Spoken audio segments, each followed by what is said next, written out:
그 설교 요약을 보시면서 함께 말씀을 보겠습니다. 오늘 여기 21절부터 41절까지 오는 데에는 하나님의 분명히 선한 역사가 일어나서 교회가 부흥하게 되었습니다. 말씀이 흥왕하게 되었습니다. 사람들이 변화가 되었습니다. 그 우상들이 가득했었던 그 에베소 지역에 새로운 변화의 물결, 신앙의 물결이 일어나게 되었습니다. 아주 좋은 일입니다. 그런데 그 좋은 일이 큰 만큼 악의 준동은 또한 또 커집니다. 거기에 대해서 하나님이 어떻게 자기 백성들, 자기가 보내는 사도들, 자기 그 그리스도인들을 어떻게 지켜주시는지 한번 보겠습니다. 먼저 21절, 22절 보겠습니다. 아름다운 역사, 신앙의 역사가 일어난 후에 바울이 그 상태에서 이제는 성령의 인도하심을 받고 이제는 내가 이 에베소 지역만 있어서는 안 되고 이제 이 소아시아, 에베소는 소아시아 지역에 있는 도시입니다. 소아시아를 떠나서 유럽, 마게도니아와 고린도 교회가 있는 아가야 쪽을 가서 2차 선교 사역에서 세웠던 교회들을 다시 돌봐야 되겠다 하는 그 생각을 가지고 가려고 지금 계획을 세웠습니다. 그러니까 선교 계획을 지금 수립한 거예요. 그리고 또 하나는 내가 2차 선교 사역 때까지 가지 못했었는데 로마까지 가야 되겠다. 로마는 그 당시 전 세계의 중심이죠. 바로 로마에서도 내가 복음을 전하고 그곳에 교회를 세워야 되겠다는 계획을 성령의 인도하심을 받아서 합니다. 그것이 21절입니다.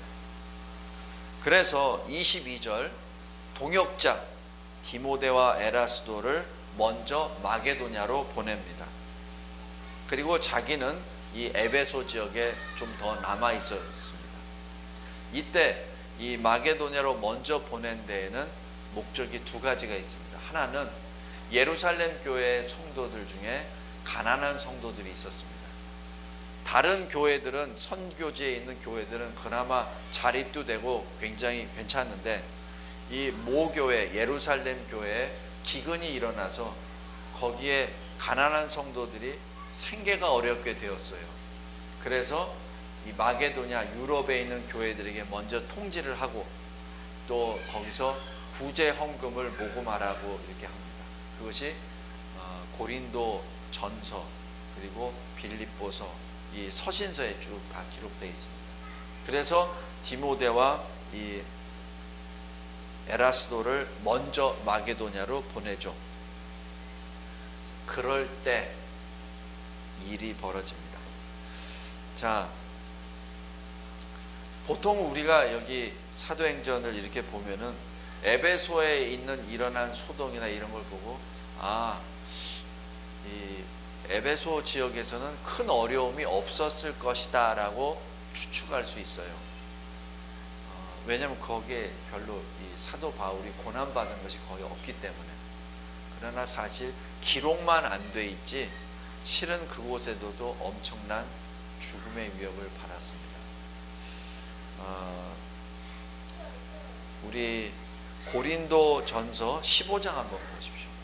고린도 전서 15장.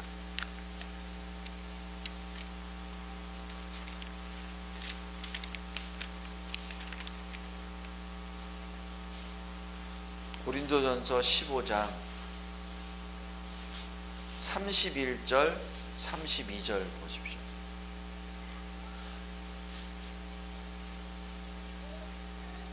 사도 바울이 자기가 받은 이 고난에 대해서는 거의 기록 안 하는 편입니다. 31절 31절 제가 읽겠습니다. 형제들아, 내가 그리스도 예수 우리 주 안에서 가진 바 너희에 대한 나의 자랑을 두고 단언하노니 나는 날마다 죽노라. 여기서 죽노라 라고 얘기하는 것은 영적으로 죽는 의미도 되지만은 그만큼 고난이 심했다는 것을 의미합니다. 32절 보십시오. 내가 사람의 방법으로 에베소에서 맹수와 더불어 싸웠다면 내게 무슨 유익이 있으리요. 여기서 사람이 생각하는 그 방식대로 에베소에서 맹수와 싸웠다면 고린도 교회 당신들에게 무슨 유익이 있겠습니까? 바로 이 사건이 바로 우리가 앞으로 볼 이 극장에, 연극장에 끌려가려고 했었던 바로 그 현장입니다.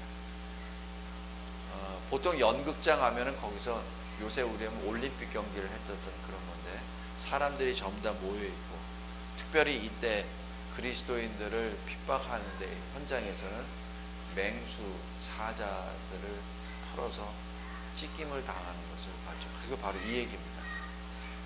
그리고 그렇지 않다 하더라도 거기서 채찍으로 때리고 해서 수치를 주죠. 그래서 아예 그리스도인들에 대한 그 핍박을 공공연하게 하는 곳이 바로 연극장입니다. 표현이 연극장이라고 해서 그렇지 실제는 우리 영화 같은 데서 보면 커다란 그 돔입니다. 사도 바울이 걸어갔었던 이 아시아 지역의 환란이 바로 이 환란입니다. 그리고 고린도 후서 1장 한번 보십시오. 1장 8절 9절 제가 읽겠습니다. 형제들아, 우리가 아시아에서 당한 환란을 너희가 모르기를 원하지 아니하노니. 바로 이 아시아가 에베소입니다. 지금 오늘 여기 에베소 지역에 잠깐 큰 소동이 있었다라고 얘기하며 이 바울이 어떤 환란을 당했는지 사도행전은 거의 기록이 없어요. 그런데 여기 고린도후서 보면은 그 환란이 보입니다. 힘에 겹도록 심한 고난을 당하여 살 소망까지 끊어졌다라고 기록합니다. 그리고 9절에 보면은 우리 자신이 사형 선고를 받은 줄 알았으니 이는 우리로 자기를 의지하지 말고 오직 죽은 자를 다시 살리시는 하나님만 의지하게 하심이라. 다시 여기 사도행전으로 돌아가겠습니다. 지금 여기 굉장히 이 사도 바울은 거의 자신의 고난에 대해서 거의 기록하지 않는데 지금 서신서에 언뜻 기록합니다. 너희들이 알 텐데 이러면서 아마 이 에베소에서 일어났던 이 소동 사건이 그냥 우리가 보기에는 별거 아닌 것처럼 나오는데 이 소동이 고린도 지역까지 전달될 정도로 굉장히 큰 사건이었었다는 것을 우리가 이루어 짐작할 수 있습니다. 여기서 첫 번째, 사도 바울을 주장하고 계시는 성령께서는 어느 한 지역의 교회가 크게 부흥했을 때 그 사도 바울을 그대로 놔두지 않으려 하십니다. 그곳에서 당회장 목사로 그곳에서 더 큰 교회를 세우려고 하시는 것이 아니라 그곳에서 옮기십니다. 옮기셔서 다른 지역에 있는 교회들을 더 견고하게 세우는데 사용하시고 급기야는 로마까지 달려가게끔 마음을 주십니다. 근데 여기서 우리 잘 볼 것은 나중에 나오지만은 로마에 사도 바울이 가긴 갑니다. 자기 발로는 안 가죠. 죄수의 몸으로 갑니다. 그리고 그곳에서 또 2년 동안 자기를 방문해서 왔던 사람들에게 복음을 전하고 그곳에서 자기를 붙잡고 있었던 로마 병사들에게 복음을 전합니다. 그러면서 그 로마 교회가 다시 또 커다랗게 든든히 세워져 나갑니다. 지금 여기 사도 바울이 로마도 보아야 하리라 라고 얘기하는 그 내용 굉장히 중요합니다. 이것은 자기 뜻이 아닙니다. 아까 우리 야고보서 5장 16절에 뭐였죠? 의인의 간구에는 역사하는 힘이 크다. 그 역사하는 힘은 하나님이 주시는 힘, 하나님이 행하시기 때문에 그렇습니다. 지금 여기 로마도 보아야 하리라 라고 하는 것, 내가 마게도니아와 아가야 지역을 봐야 되겠다 하는 그것은 사도 바울의 개인적인 선교 계획이 아닙니다. 성령의 감동함으로 세워진 선교 계획이었습니다. 성도 여러분, 우리가 우리 진리와 제자교회에서 있으면서 우리가 무슨 일을 해야 되겠다라고 함께 기도하고 하는 그런 것들, 지금 당장은 어떻게 될지는 잘 모르죠. 미래 일이니까. 그러나 미래 현장에서 우리 과거를 돌이켜 보았을 때 우리에게 주신 기도 제목 하나하나는 우리의 것이 아니었구나라는 것을 우리가 알 수 있습니다. 우리 각자의 인생도 마찬가지입니다. 각자의 인생에 주신 그 기도 제목 하나하나도 내가 생각한 것 같은데 실은 내가 아닙니다. 나를 주장하신 성령이 우리에게 기도를 주신 것이죠. 우리는 기도할 바를 몰라 끙끙 앓고 있을 때 주의 성령이 우리를 붙잡고 우리 대신 기도하시고 우리를 깨워 주시기 때문에 그렇습니다. 그 다음 두 번째 23절부터 34절까지 이제 에베소 지역에 큰 소동이 일어납니다. 근데 여기서 소동이 일어나는 곳에 시발점을 잘 보시기 바랍니다. 우리가 보통 이걸 군중심리라고 합니다. 왜 우리나라에서도 이렇게 막 무리를 지어서 막 이렇게 다니는 것들 많잖아요. 데모도 하고 뭘 또 하고, 단지 총만 안 들었지 칼만 안 들었지 사실 그런 일들이 우리나라에 지금 요 몇 년가에 굉장히 많이 일어나고 있습니다. 그런데 그 사건을 한번 잘 보시기 바랍니다. 여기 23절 보십시오. 지금 사도 바울이 이제 선교 계획을 쌓아서 유럽 쪽으로 가고자 했을 그때 그리스도 복음 이 도로 말미암아 적지 않은 소동이 있었는데 24절 어떤 은장색, 은장색이라 하면 은으로 신상을 만들어서 파는 사람입니다. 그러니까 은으로 이렇게 뭐 주물을 하든 아니면 깎든 해가지고 신상을 만들어서 하는데, 여기서 아데미 신상이라고 있는데 이 아데미 신상이 다이아나입니다. 영국의 다이아나 전에 있었죠. 그게 원래 이 아데미 우상입니다. 여신입니다. 그래서 이 여신은 풍요의 여신입니다. 그래서 풍요의 여신으로 해서 그 여신상을 가지고 있으면은 자기 가정이 기업이 복을 받는다라는 식으로 해서 그런 식으로 가지고 있었던 것이죠. 우리나라에서도 그런 거 많잖아요. 무슨 그다음에 우리 천주교에서도 항상 그런 거 몸에다 지니고 다녀요. 무슨 상 해가지고. 거기서 뭔가를 도움을 얻으려고 합니다. 전부 다 우상입니다. 거기서 돈을 벌었던 이 데메드리오라는 사람이 가만히 보니까 이 자기 밥벌이가 떨어지거든요. 수입이 줄어들거든요.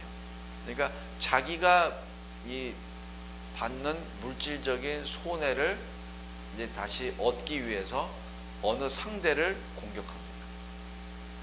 근데 그 많은 사람들이 이것은 우상이다, 그리고 이것은 사람의 손으로 만들어진 것으로는 아무런 것도 없다라고 해서 지금 막 회심의 역사가 막 일어나고 있는데, 그래서 그리스도의 그 복음에 순종하는 역사가 일어나는데 이 사람만은 그러지 않습니다. 요지부동입니다. 자기 돈이 더 문제가 됐죠. 그래서 25절 보십시오. 이제는 이 문제를 자기가 어떤 문제가 있으면은 합법적으로 하면 됩니다. 법적으로. 근데 법적으로 들을 문제가 아니고 할 수가 없거든요. 그러니까 군중을 선동합니다. 군중을 어떻게 선동하냐면은 자기처럼 이렇게 우상을 만들어서 돈을 버는 사람들, 그런 사람들에게 이렇게 말합니다. 25절.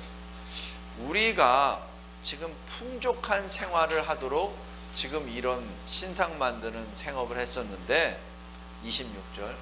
이 바울이 이 에베소에 왔는데 이 바울이 뭐라고 하냐면 사람의 손으로 만든 것은 신이 아니다 라고 말하면서 지금 이 에베소 지역이 이 엉망이 되고 있다. 그래서 우리 생업이 지금 거덜나게 됐다 이렇게 말합니다. 근데 이 사람이 제대로 듣긴 들었어요. 사람의 손으로 만든 우상은 신이 아니다.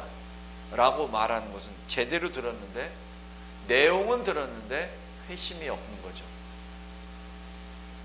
그러면서 뭐라고 하냐면은 27절, 우리가 만드는, 우리가 하는 이 생업이 지금 아주 미천한 상태로 추락하게 됐다. 왜냐면 이거는 아무 힘도 없고, 그리고 이거 아무것도 아니라고 하니까, 이거는 우리가 지금 이렇게 좋은 이 직종이 지금 사라지게 됐다. 또 그에게는 뭐죠? 이것을 만드는 사람도 악인이 된다는 얘기죠. 왜냐하면 거짓된 것을 만들어서 파니까. 그러니까 우리도 악인이 된다는 얘기입니다. 근데 그런 말은 싹 빼고 어디다 하냐면은 여신이 무시를 당한다, 이렇게 말합니다. 자기의 생각은 싹 빼고 그것을 여신이, 이 여신의 위엄이 손상이 되고 또 여신의 신전이 손상을 당한다라고 이렇게 슬쩍 말합니다. 그리고 이 문제는 이 에베소 지역만 있는 것이 아니라 바로 이 소아시아 지역 전체에 해당되는 거라고 딱 얘기합니다. 지금 뭐죠? 이 선동입니다. 감정에 선동하는 거죠.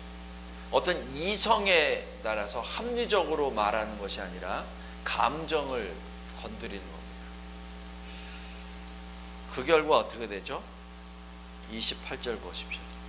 크다 에베소 사람의 아데미어라고 말합니다. 이건 뭡니까? 바울의 복음에 전하는 그리스도 복음에 정반대하는 겁니다. 위대한 것은 하나님이시고 사람이 만든 여신은 아무것도 아니라고 말씀하신 그 복음에 대하여 정반대로, 아니다, 우리가 크다, 우리 여신이 크다라고 말을 합니다. 그러면서 29절에 드디어 소동이 성공합니다. 바울을 붙잡아서 들려고 했는데 무슨 일이 있었든지 바울은 그 현장에 없었고, 바울의 동역자 가이오와 아리스도하고가 붙잡힙니다. 그리고 그 극장으로 끌려 들어갑니다. 근데 갈 때 그냥 천천히 들어가는 것이 아니라 달려 들어갔다라고 얘기했죠. 아마 이 두 사람은 짐승, 개 끌려가듯이 아마 끌려갔을 겁니다. 이유, 아까 말씀드렸지만은 짐승의 찢어짐을 당하든지 아니면 채찍으로 쳐서 모욕을 주든지 돌로 쳐서 모욕을 주든지 해서 이 모든 것을 그냥 원래대로 에베소의 그 우상이 이 누르는 그 모습으로 다시 하려고 했었던 거겠죠. 이때 바울이 어떻게 하죠? 들어가려고 합니다. 왜냐하면 바울이 자기 동역자가 이렇게 고난을 받는데 자기 자신이 피해 있으면 안 된다 그래서 지금 스스로 들어가려고 합니다. 이것이 첫 번째 하나입니다. 우리가 어떻게 해야 되나요? 이럴 때, 이때 제자들이 말립니다. 왜 말리냐고요? 왜냐하면 바울이 들어가면은 이 군중의 이 성한 이 감정이 폭발한 이 군중들이 정신을 더 잃어버려서 바울을 요절내버립니다. 그 분노되는 그것이 더 커지기 때문에 제동을 건 거죠. 그리고 바울이 거기서 이 죽임을 당하거나 모욕을 당하는 그것은 아직 그 방법이 아니라는 얘기입니다. 그리고 또 한 사람이 또 말합니다. 31절, 아시아 중에 관리입니다. 아마 이 관리가 아마 바울의 전도를 받은 사람이 아닌가 생각이 됩니다. 관리 중에도 바울의 친구가 있었는데 이들이 이렇게 말합니다. 바울에게 연락을 해서 그 극장에 들어가지 말라 이렇게 권합니다. 자, 이 상태에서 바울은 안 들어갔죠. 그리고 두 사람만 끌려 들어갔습니다. 그런데 문제가 감정에 의해서 막 들어간 무리이기 때문에 들어가고 보니까 이 사람들이 자기가 왜 왔는지 모르는 거예요. 그냥 그 한 사람이, 은장색 그 한 사람이 막 말해서 막 으쌰으쌰해서 갔어요. 으시아에서 갔는데 자기네들이 왜 갔는지를 모르는 거예요. 그냥 감정에 의해서 으쌰으쌰 한 거예요. 그게 바로 군중의 무지입니다. 군중이 이렇게 많이 가서 뭐 하면은 군중이 다 한마음이 된 것 같지만 그렇지 않아요. 군중 심리를 이끄는 소수만이 있고 나머지는 왜 간지도 모릅니다. 그냥 딸려간 겁니다. 그러자 33절에 이 알렉산더를 유대인들이 위로 보내서 뭔가 말을 하게 합니다. 이 알렉산더는 나중에 디모데 전서, 디모데 후서에 각각 나오는데 이 사람은 그리스도인이었다가 배교한 사람입니다. 한번 보겠습니다. 디모데 후서 4장 한번 보십시오.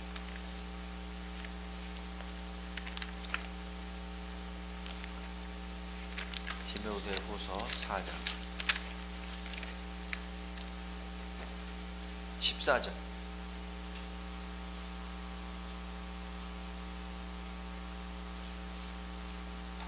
제가 읽겠습니다. 구리 세공업자 알렉산더가 내게 해를 많이 입혔음에 주께서 그 행한 대로 그에게 갚으시리니. 아마 이 은장새과 같이 은을 가지고는 하지 않았지만 구리 세공업자인 것 같습니다. 그런데 그리스도 복음을 받고 그리스도인이 됐다가 무슨 어떤 계기로 해서 배교해서 사도 바울에게 그리고 교회에게 큰 해를 입혔던 사람입니다. 바로 이 사람이 알렉산더입니다. 우리 디모데 전서 1장 보십시오.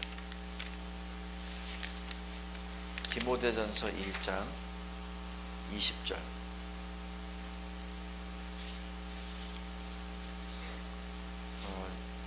여기 18절부터 20절까지 보면은 아들 디모데야 내가 네게 이 교훈으로서 명하노니 전에 너를 지도한 예언을 따라 그것으로 선한 싸움을 싸우며 19절 믿음과 착한 양심을 가지라.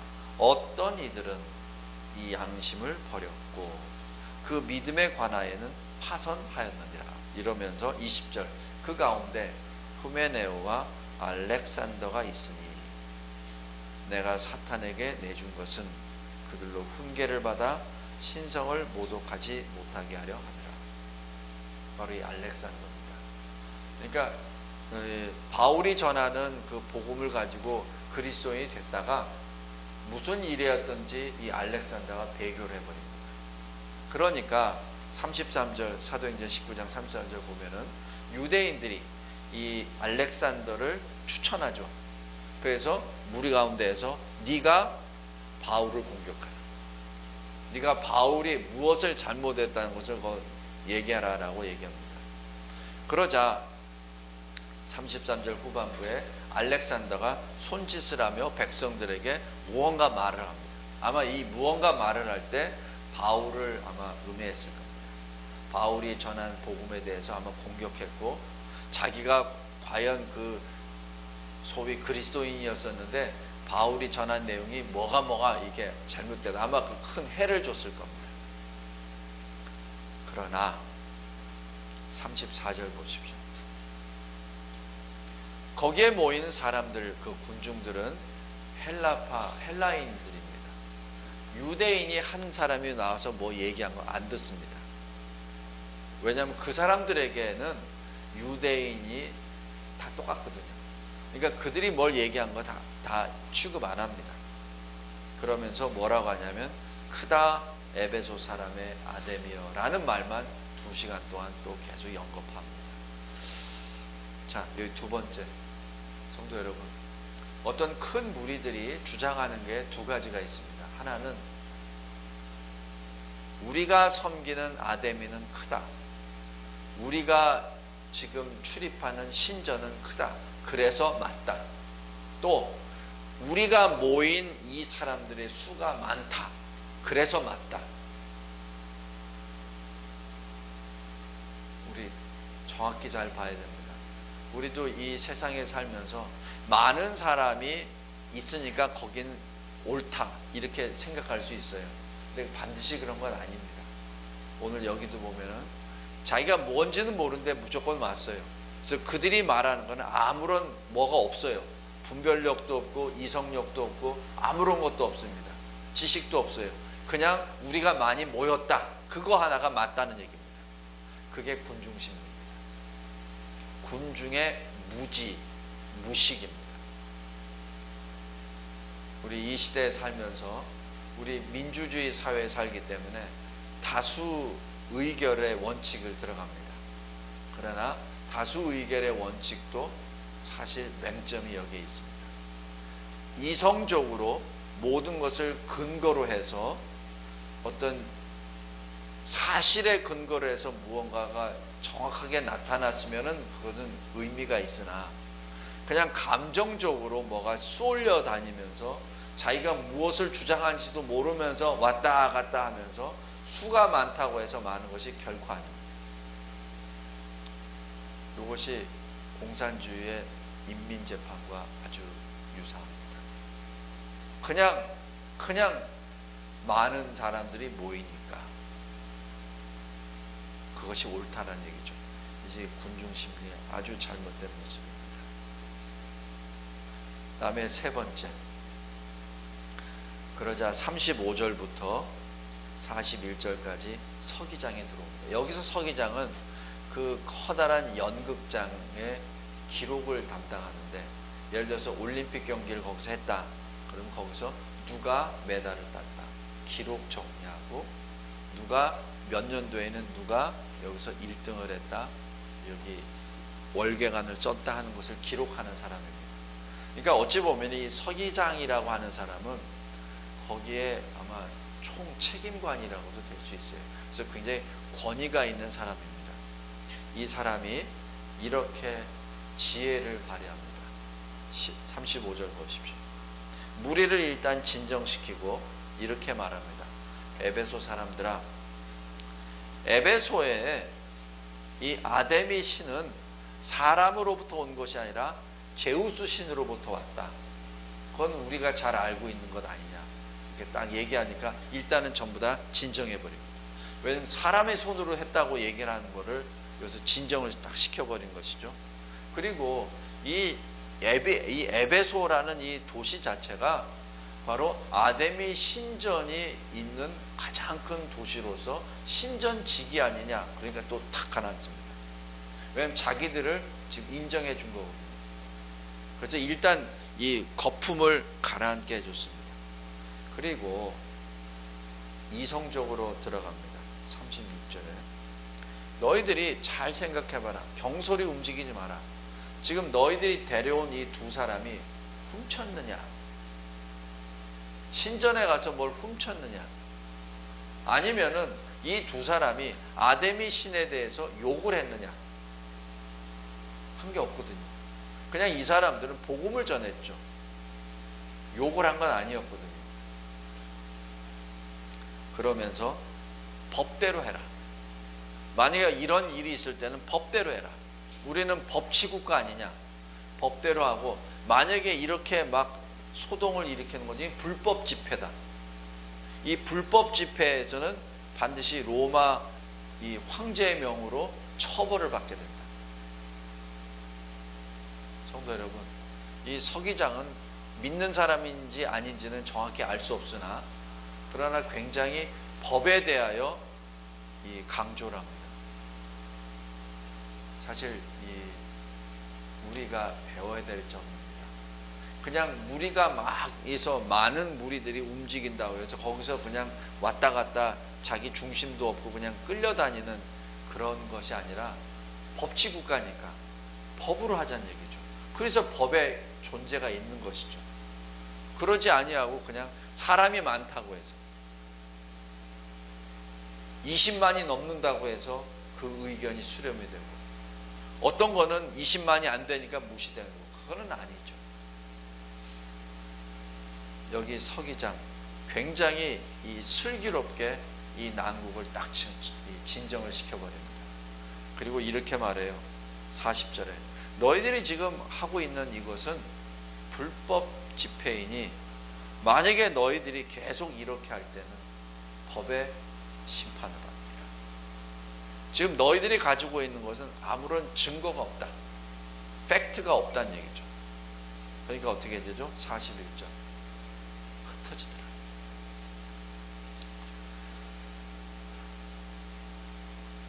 자, 여기서 아까 제가 두 가지라고 했죠. 첫 번째 하나님의 일을 감당하는 주의 사람으로서 어떤 위기를 봉착했을 때 내 생명을 버려야 되느냐 아니면은 잠시 보류해야 되느냐를 생각해야 됩니다.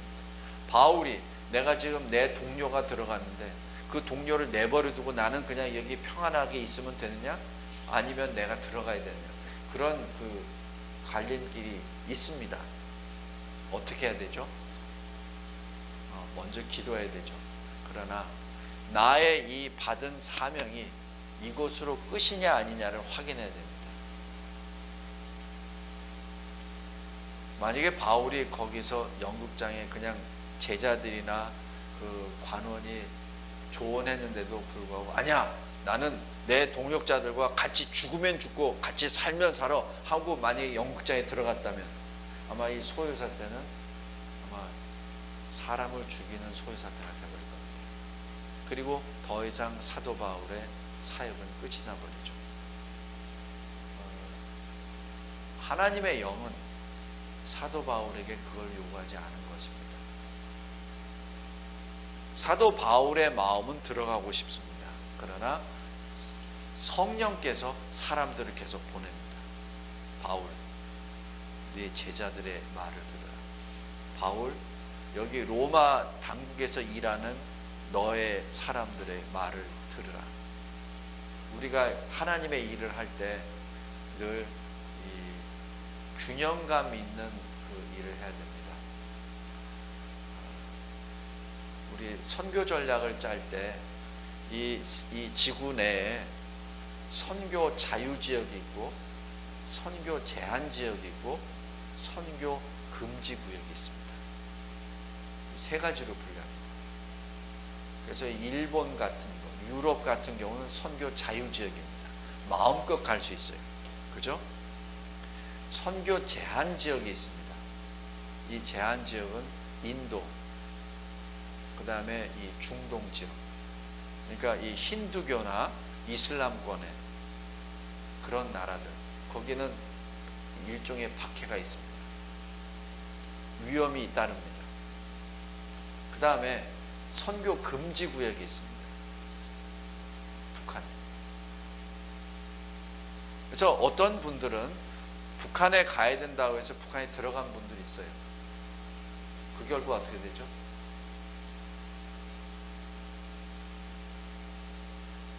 둘 중에 하나입니다. 거기서 순교라든지 배교하든지. 김일성 동상 앞에 절을 해야 되고 나는 잘못했습니다라고 인터뷰를 하고. 그래서 그 사람들 이렇게 쭉 보십시오. 제가 그분들을 이렇게 폄하하는 게 절대 아닙니다. 그 사람들이 이렇게 보면 고개를 못 들고 이렇게 갑니다. 아예 못 들게 해요. 그래서 만약 고개를 들면 그것은 영상으로 안 보냅니다. 고개 숙일 때까지 무슨 뭔가가 있겠죠. 금지구역. 금지구역에 선교사가 가는 것은 만용입니다. 거기서 아예 죽으러 가면 상관이 없어요. 거기 가서 예수 그리스도를 믿으라 하면서 순교의 현장이 있었다면 좋아요. 그러나 그러한 모습은 절대 방영이 안 됩니다. 왜냐하면 그건 찍혔어도 내보내질 않으니까. 그것은 알 수 없어요. 분명히 있을 겁니다.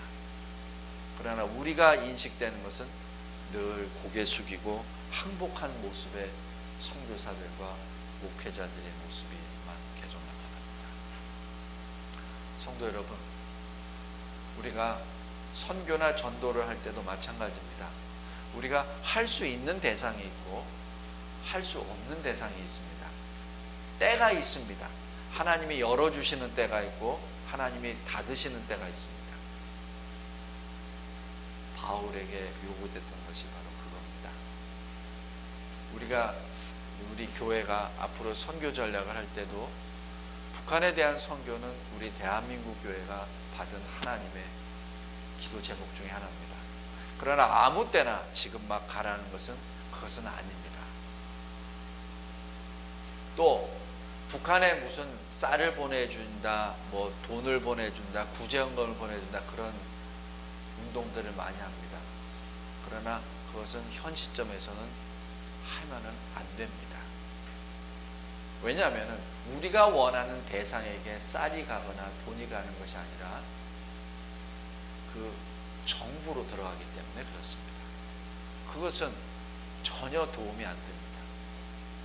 제가 왜 이런 말씀 드리냐면은 금지된 그런 나라에 대해서는 우리가 다시 한번 생각을 하며 선교를 생각해야 된다는 것을 짚고 넘어갑니다. 제가 이 목사님들하고 쭉 얘기하다 보면은 그냥 막 열정이 있어서 북한이 저렇게 굶어 죽는데 도와줘야 되는데 또 뭐 지금이라도 달려가서 뭐 해야 되는데 거기 교회가 있으니까 손을 잡고 뭐 해야 되는데 이라고 얘기합니다. 아닙니다. 거기에 있는 교회, 보통 보도에 나와 있는 교회들은 다 교회가 아닙니다. 그리고 그 교회를 방문하기 위해서는 김일성 동상에 먼저 절을 해야 되는 우상 숭배를 먼저 해야만 가능합니다. 그것은 선교가 아니죠. 배교죠.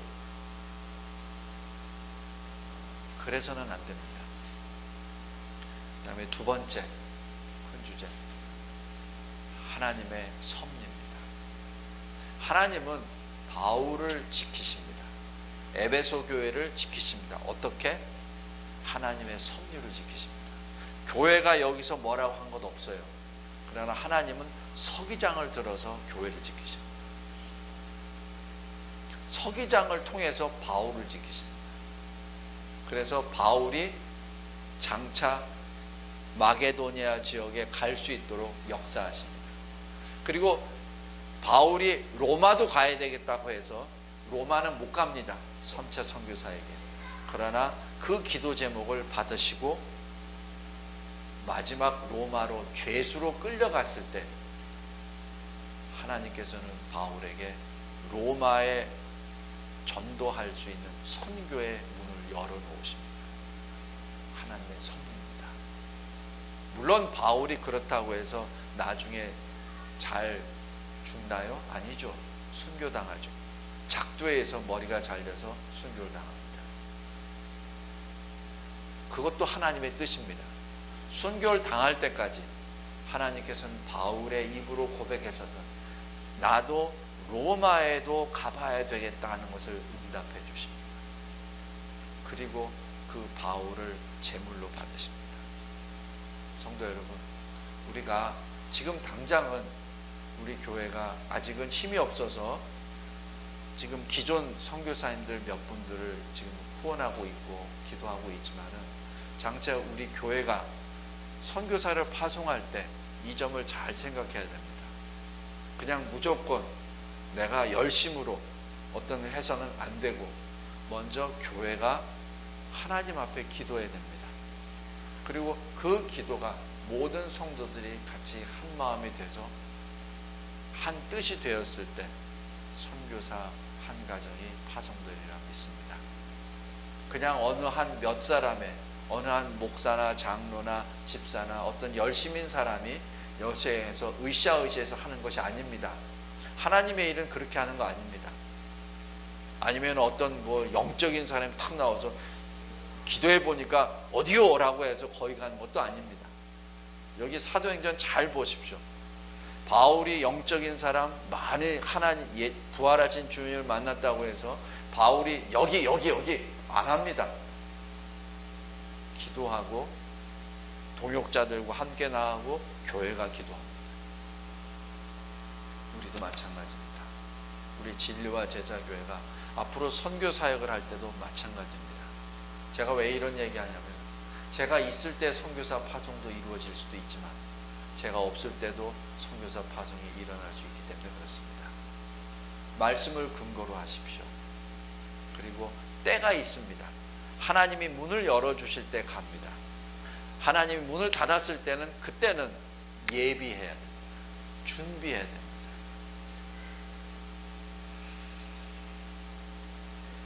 우리는 잘 알지 못합니다. 그러나 하나님께서는 우리가 알지 못하는 다양한 방법으로 교회를 세우시고 교회를 지키시고 주의 종들을 지켜주십니다.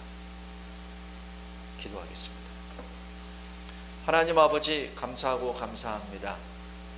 하나님의 사람 의인들의 구원은 하나님의 손에 달려있음을 또한 보여주심에 감사합니다. 이 시대에 우리에게 맡겨주신 많은 기도 제목들, 특별히 저 북한을 향한 선교의 열정을 주심에 감사하옵니다. 그러나 감정에 치우쳐서 그냥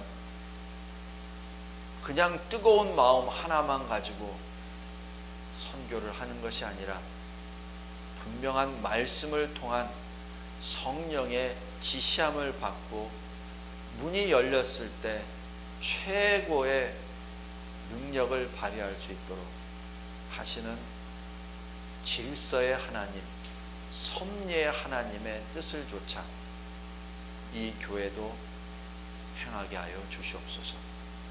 하나님, 우리 각자의 인생 가운데서도 이 교회 가운데서도 섭리하시는 하나님, 우리 각자의 삶의 모습 또 인생의 경로를 통해서도 분명 주님께서 계획하신 뜻이 있을 텐데 우리 각자의 생각이 아니라 우리 안에 내주하시는 성령의 뜻에 따라 순종하며 걸어 나아가는, 그리하여 하나님의 나라와 의를 구하는 우리 각자의 인생과 이 교회가 되게 하옵소서.